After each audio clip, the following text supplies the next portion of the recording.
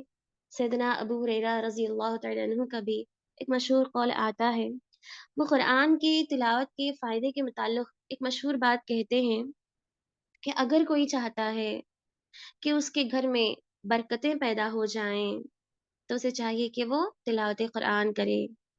جس گھر میں تلاوت قرآن کی جاتی ہے اس گھر میں خیر و برکات کی بارش ہوتی ہے، اس گھر میں برکتیں زیادہ ہو جاتی ہیں، برکتوں میں، اللہ کی رحمتوں میں اضافہ ہو جاتا ہے۔ اللہ سبحانہ وتعالیٰ کے نورانی فرشتے حاضری دے جاتے ہیں اور خود بخود شیاطین وہاں سے بھاگ جاتے ہیں جہاں اللہ کے نورانی فرشتے ہیں۔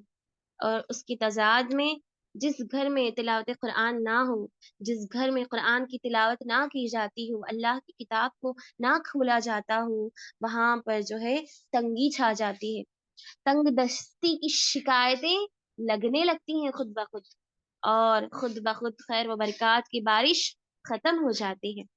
جب فرشتے غائب ہو گئے تو خود بخود شیاطین کا ڈھیرا جمع ہو جاتا ہے، شیاطین خود بخود وہاں پر جم جاتے ہیں، اس گھر سے چپک جاتے ہیں۔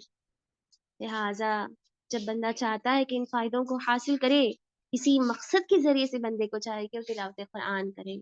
سب سے پہلا مقصد اس کا یہی ہو کہ میں اللہ تعالیٰ کی پہچان کے لیے تلاوت قرآن کر رہا ہوں، میں اللہ تعالیٰ کے نزدیک ہونے کے لیے، اس کی قربت حاصل کرنے کے لیے، اس کے ذریعے سے اپنی زندگیوں میں، اپنے گھروں میں برکت حاصل کرنے کے لیے، اپنے علم میں اضافے کے لیے تلاوت قرآن کر رہا ہوں۔ سب سے پہلے اسے یہی مقصد ہونا چاہیے۔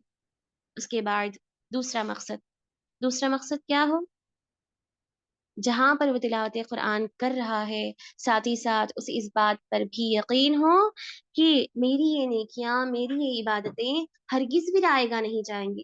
جب میں تلاوت قرآن کر رہا ہوں باقاعدہ اس کا جیسا حق ہے اس کو، اس کے حق کے مطابق اس کو ادا کر رہا ہوں، تو مجھے ضرور و ضرور اس کا اجر اور ثواب مکمل حاصل ہوگا۔ لہٰذا دوسرا مقصد تلاوت قرآن کا بندہ مومن کے لیے یہی ہو کہ وہ اس بات کا صاف ارادہ رکھے کہ اجر و ثواب مجھے حاصل ہوگا، اور ساتھ ہی ساتھ اللہ تعالیٰ اس کے ذریعے سے درجات کو بلند فرما دیں گے، نہ صرف اس دنیاوی زندگی میں بلکہ آخرت کی زندگی میں بھی میرے درجات تمام انسانیت کے سامنے بلند اور اعلیٰ کر دیے جائیں گے۔ بندے کا دوسرا مقصد یہی ہو۔ اسی لیے پیارے نبی صلی اللہ علیہ وسلم بیان فرماتے ہیں، زین القرآن بأصواتکم، جب تلاوت ہو رہی ہے تو مزین ہو، تلاوت میں بلند آواز ہو، خوبصورتی ہو۔ زین القرآن بأصواتکم، اے لوگوں قرآن کو مزین آواز کے ساتھ کرو، قرآن کو بہترین آوازوں کے ساتھ، خوبصورت عمدہ آوازوں کے ساتھ مزین کرا کرو۔ جس طرح اس کا پڑھنے کا، اس کی تلاوت کا حق ہے اسی طرح اس کی تلاوت کیا کرو۔ تلاوت میں، اس کے آداب میں یہ بات بھی شامل ہے کہ اسے اچھی خوبصورت آواز میں پڑھا جائے۔ اس کے بعد تیسرا مقصد تلاوت قرآن کا، تیسرا مقصد کیا ہونا چاہیے؟ سب سے پہلا تو بندہ پڑھ رہا ہے تاکہ اللہ کی معرفت حاصل کرے، اللہ کی قربت حاصل کرے۔ دوسرا اس مقصد سے، اس نیت سے کہ اللہ تعالیٰ اسے اجر و ثواب سے نوازے گا۔ اور تیسرا مقصد کیا ہو؟ تاکہ اس علم کے ذریعے سے وہ عمل بھی کرے۔ جہاں پر علم حاصل ہو رہا ہے وہاں عمل ضرور بضرور لازم آتا ہے۔ لہٰذا بندے کا مقصد یہ ہو کہ میں اس تلاوت قرآن کا اسی لیے فائدہ اٹھا رہا ہوں تاکہ یہ میرے لیے فائدہ مند ثابت ہو، تاکہ اس کے ذریعے سے میں عمل کروں، اپنی زندگی میں تبدیلی پیدا کروں۔ لہٰذا تلاوت قرآن کرنا جس طرح ضروری اور اہم ہے، اسی کے مطابق عمل کرنا بھی اتنا ہی اہم اور لازم آتا ہے۔ جیسا کہ صحابہ کا کیسا عمل تھا، صحابہ تلاوت قرآن کس طرح کیا کرتے تھے، ان کا کیا طریقہ، ان کا کیا سلیقہ تھا اس سلسلے میں۔ صحابہ کے سلسلے میں مشہور بات آتی ہے کہ صحابہ 10 آیات کی تلاوت فرماتے، صرف اور صرف 10 آیات کی تلاوت فرماتے، اس کو اچھی طریقے سے حفظ کر لیتے، یاد کر لیتے ان 10 آیات کو.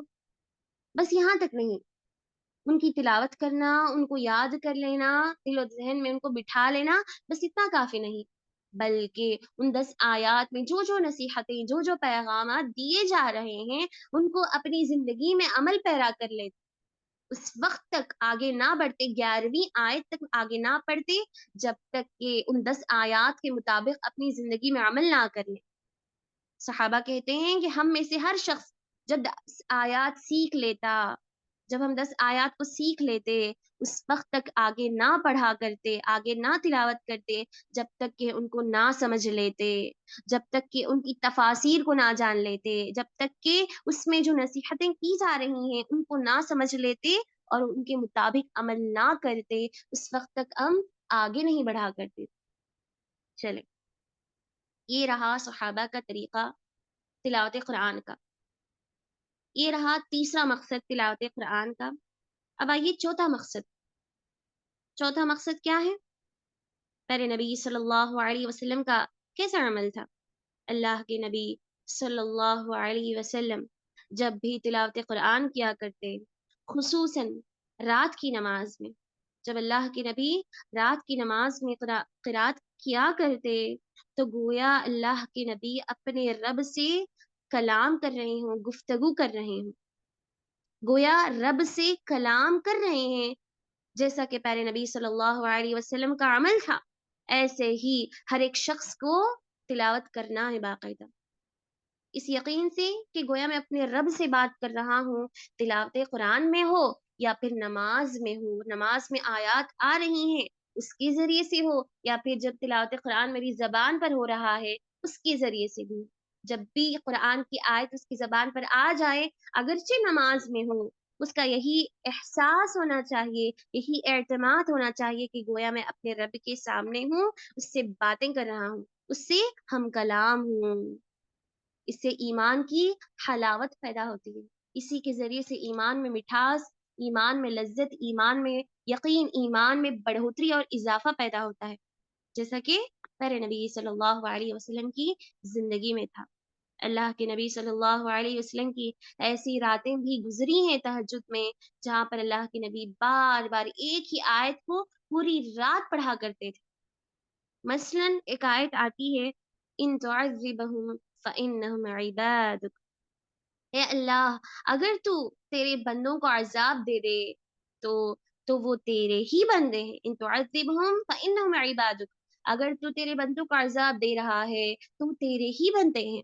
وَإِن تَغْفِرْ لَهُمْ فَإِنَّكَ غَفُورٌ رَحِيمٌ، اور اگر تو انہیں بخش دے، معاف فرما دے، مغفرت فرمائے، فَإِنَّكَ غَفُورٌ رَحِيمٌ، یقیناً تیری ہی ذات ہے جو سب سے زیادہ رحم کرنے والی، بخشنے والی اور معاف کرنے والی ذات ہے. پیارے نبی صلی اللہ علیہ وسلم انہی آیات کو بار بار اپنی راتوں میں گزارا کرتے تھے. نہ صرف اللہ کے نبی صلی اللہ علیہ وسلم بلکہ صحابہ کا بھی یہی عمل تھا، صحابیات کا بھی یہی عمل رہا اور تابعات کا بھی یہی عمل رہا.